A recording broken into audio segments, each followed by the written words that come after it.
ডিমের কোরমা একবার এইভাবে বানিয়ে দেখবেন, খুবই সহজভাবে আমি বানিয়েছি। তো এই রেসিপিটা আজকে শেয়ার করব। আর সাথে বানিয়েছিলাম আমের টক বা আমের চাটনি। তো আমের চাটনিটা আমি একটু পাকা পাকা আম এনেছিল সেগুলো দিয়ে বানিয়েছি, মানে একটু পাকা একটু কাঁচা ছিল আর কি, পুরোটা পাকা ছিল না। তো সেরকম আম দিয়ে বানিয়েছি। তো এদিকে দেখুন ডিমের রেসিপিটা আগে দেখিয়ে দিচ্ছি। তো ডিমগুলোকে প্রথম বয়েল করে নিলাম, বয়েল করে ছুলে নিলাম। এদিকে কিছু কুচনো পেঁয়াজ নিয়েছি আর টুকরো পেঁয়াজ নিয়েছি, আদা রসুন নিয়েছি। তো টুকরো পেঁয়াজ আর আদা রসুনটা আমি পেস্ট করে নেব, আর কুচি করে রাখা পেঁয়াজটা আমি এমনি ভাজাতে দিয়ে দেব, মানে ভাজার সময়। তো এখন দেখুন আমি এখানে কড়াইতে দিয়ে দিচ্ছি সাদা তেল। তেলের মধ্যে এখন আমি ডিমগুলোকে হালকা করে একটু নুন দিয়ে ভেজে নেব। এই রেসিপিটা যেহেতু হোয়াইট হোয়াইট কালারের মতো হয়, তো তার জন্য আমি এটার মধ্যে আর হলুদ ইউজ করব না, হলুদ ছাড়াই রেসিপিটা করব। তো ডিমগুলো প্রথমে হালকা করে একটু নুন দিয়ে ভেজে নিচ্ছি। তো সবগুলো ডিম একটা একটা করে দিয়ে দিচ্ছি কড়াইতে।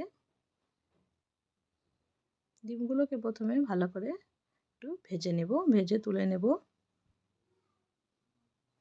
এই যে হালকা করে ডিমটাকে ভেজে নিলাম।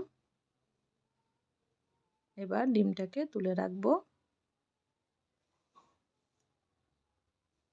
ডিমগুলোকে তুলে নিলাম। এবার কড়াইয়ের মধ্যে দিয়ে দিলাম তেজপাতা আর একটু গোটা গরম মশলা দিয়ে দিলাম, আর সাথে একটু জিরা দিয়ে দিলাম, গোটা জিরে। গরম মশলার মধ্যে আমি দারচিনি আর এলাচটা দিয়েছি। এই রেসিপিটা কিন্তু খুবই সহজ আর খেতে কিন্তু খুবই দুর্দান্ত লাগে। ভাত, রুটি, পরোটা সব কিছু দিয়েই ভালো লাগে। তো ফোড়নটা হয়ে যাওয়ার পর তারপর আমি এখানে কুচনো কুচনো পেঁয়াজটা দিয়ে দিলাম। তো এই পেঁয়াজটা একটু সময় ফ্রাই করব, কিছু সময়, যতক্ষণ পেঁয়াজটা নরম না হয়ে যায়। তো হালকা একটু নুন দিয়ে দিলাম যাতে পেঁয়াজটা মজে যায় তাড়াতাড়ি আর সুন্দর করে ভাজাটা হয়ে যায়। তো বলছিলাম যে এই রেসিপিটা ভাত, রুটি, পরোটা সব কিছুর সাথে কিন্তু খুব বেশি ভালো লাগবে। তো পেঁয়াজটা কিছু সময় আমি ভেজে নিয়েছি, ভেজে নিয়ে তারপর দেখুন এই যে বেটে রাখা মশলাটা দিয়ে দিলাম। এখানে আদা রসুন আর পেঁয়াজের পেস্ট আছে, এটা আমি এখানে কড়াইতে দিয়ে দিচ্ছি। দিয়ে নাড়াচাড়া করে নেব, সুন্দর করে নাড়াচাড়া করে নিচ্ছি। কিছু সময় কষিয়ে নেব মশলাটাকে, যাতে মশলার থেকে কাঁচা গন্ধটা চলে যায়। তো একটু পর পর নাড়িয়ে দিয়েছি, নাড়িয়ে আমি একদম দেখুন মশলাটা পুরোপুরি ভাজা করে নিয়েছি, একদম কালারটা চেঞ্জ হয়ে গেছে। তারপর আমি একটু গ্রেভির জন্য দিয়ে দিলাম দুধ। এখানে আপনারা চাইলে দইটাও ইউজ করতে পারেন। আমি এখানে দইটা দিলাম না, দইটা ছিল না, তো আমি একটু দুধ দিয়ে করছি। তো দুধটা দিলেও কিন্তু টেস্টটা অনেক সুন্দর হয় কোরমা রেসিপিটার। তো দুধ দেওয়ার পরে এখন আমি পরিমাণ মতো জলটা দিয়ে দেবো, যতটুকু জল লাগবে।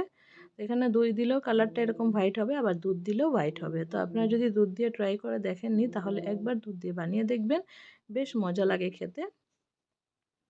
তো এই যে দেখুন ঝোলটা ফুটে উঠেছে, ফুটে ওঠার পর এখন আমি দিয়ে দিচ্ছি গরম মশলা। গরম মশলাটা দেওয়ার পর আমার রেসিপিটা কিন্তু পুরোপুরি রেডি হয়ে যাবে। বাস ডিমগুলো ছাড়বো আর একটু সময় রেখে নামিয়ে দেব। দেখুন কত চটজলদি রেডি হয়ে যায়, জাস্ট মশলাটা কষানোতেই যতটুকু সময় লাগে। তো মশলাটা কষাতে আমার একটু টাইম লেগেছিল, তখন আর ক্যামেরা করা হয়নি। তো ভাবলাম একবার মশলাটা কষিয়ে নিয়ে তারপরেই মানে ভিডিওটা আবার শ্যুট করব। তো মশলাটা কষানোতেই যতটুকু সময় লেগেছে আমার বাস ততটুকুই। তারপর দেখুন কত চটজলদি হয়ে যায়। তারপর ডিমগুলো সবগুলো দিয়ে নিলাম, ঝোলটা তো ফুটেই গেছে, গরম মশলাও দিয়ে দিয়েছি। আপনারা চাইলে লাস্টে একটু ঘি দিতে পারেন, আমি কিন্তু এখানে আর ঘিটা ইউজ করিনি। আপনারা চাইলে এখানে একটু দিতে পারেন, ফ্লেভারটা কিন্তু খুব সুন্দর হবে। তো এই যে দেখুন নাড়াচাড়া করে নিয়ে একদম পুরোপুরি আমার রেসিপিটা রেডি। তো এই রেসিপিটা কেমন লাগলো অবশ্যই জানাবেন, আর এই রেসিপিটা একবার অবশ্যই ট্রাই করে দেখবেন। এটার পর আমি আমের রেসিপিটা দেখাবো। তো আমটা মিষ্টি আম ভেবে এনেছিল, কিন্তু আমটা দেখলাম হালকা হালকা টক আছে, তার জন্য ভাবলাম যে এই আমটা দিয়ে চাটনি বানিয়ে নিই, চাটনি বানালে বেশ ভালোই লাগবে খেতে। তো দেখুন এখন নাড়াচাড়া করে নিচ্ছি, যেহেতু হয়েই গেছে, বাস ডিমের ভিতরে একটু ঝোলটা ঢুকবে, ততটুকু সময় একটু ওয়েট করব। আর গ্রেভিটাও হালকা একটু শুকিয়ে যাবে ততক্ষণে, বাস তারপরেই রেসিপিটা কিন্তু রেডি হয়ে যাবে। কালারটা কিন্তু এমনই হবে। তো দেখুন এটা কিন্তু ডিমের রেসিপিটা পুরোপুরি রেডি। এখন নামিয়ে নেব। তো আমি গ্রেভিটা এতটুকু ঘন রেখেছি, আপনারা আপনাদের পরিমাণ মতো ঘন বা পাতলা রাখতে পারেন। তবে এই রেসিপিটা কিন্তু একটু মাখো মাখো হলে বেশি ভালো লাগে। তো একটু ঠান্ডা হলে আরেকটু শুকিয়ে যাবে গ্রেভিটা। তো আমি দেখুন এই যে নামিয়ে নিলাম। তো গ্রেভিটার ঘনত্বটা আপনারা দেখলেই বুঝতে পারবেন কতটুকু রেখেছি। এটুকু রাখলেও কিন্তু ভাত রুটি পরোটার সাথে খুব বেশি ভালো লাগবে খেতে। আবার যদি মনে করেন একটু পাতলা রাখতে চান সেটাও রাখতে পারেন। টেস্টে কিন্তু কোনো তফাৎ হবে না, টেস্ট কিন্তু বেশ ভালোই হবে। তো ওটা নামিয়ে নিলাম ডিমের কারিটা, ডিমের কোরমা রেসিপিটা। এখন দেখুন আমের টকটা বানিয়ে নিচ্ছি, চাটনিটা। তো একটু সামান্য হালকা একটু তেল দিয়েছি, তেল দিয়ে একটু সর্ষে দিয়ে দিলাম, কালো সর্ষেটা দিয়েছি এখানে। আর এখন আমি কেটে রাখা আমগুলো দিয়ে দিচ্ছি। আমগুলো দেখুন দেখতে কিন্তু পুরোটা পাকা, কিন্তু খেতে গেলে কিন্তু হালকা হালকা টক আছে। তো তার জন্যই ভাবলাম এটা চাটনি বানাই, এমনি তো আর খাওয়া যাবে না। তো ও বুঝতে পারেনি, নিয়ে এসছে ভেবেছে পাকা আম হবে, কিন্তু দেখলে কিন্তু একদমই বোঝা যায় না যে এটা কাঁচা আম উপর থেকে। তো পাকা আম ভেবেই এনেছিল, কিন্তু দেখলো যে না ওরকম একটা পাকেনি, হালকা হালকা টক আছে। তো এর জন্য চাটনি বানালাম, চাটনি কিন্তু বেশ মজার হয়েছে। তো আপনাদেরও যদি এরকম একটু কাঁচা কাঁচা আম থাকে, মনে হয় যে পাকা আম কিন্তু পাকে নেই, এরকম হয়, তাহলে কিন্তু আপনারাও চাটনিটা বানাবেন, দেখবেন বেশ ভালোই লাগে খেতে। তো এই যে দেখুন এখানে একদম কম উপকরণে বানিয়েছি, জাস্ট সর্ষে দিয়েছি আর হালকা একটু নুন দিয়েছি ব্যালেন্স করার জন্য, তারপর তো চিনি দিব, বাস আর কিছুই দিতে হবে না।